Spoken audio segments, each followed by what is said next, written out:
dahil sa distansya ang dahilan. Relasyong iniiwasan ng karamihan dahil ito'y para sa matatag lang. Para sa iba, wala itong patutunguhan dahil puro pangako lang kung minsan. Ito ang relasyong puno ng sakripisyo, pagtitiis at pagtitiwala. Relasyong puno ng paghihintay, puyatan at minsan pagluha. Yung tipong minsan mapapagod ka na pero di mo magawang sumuko dahil mas matibay ang pagmamahal mo sa kanya. Yung tipong iiyak ka na lang dahil miss na miss mo na siya. Bawat araw sa paggising mo, siya agad ang naiisip mo.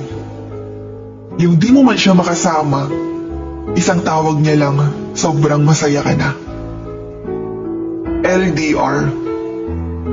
Para lang yan sa dalawang taong pinatibay ng pagmamahal na kayang panindigan ang sitwasyong pinasukan.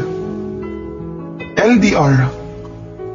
Para lang sa dalawang taong marunong makontento. LDR.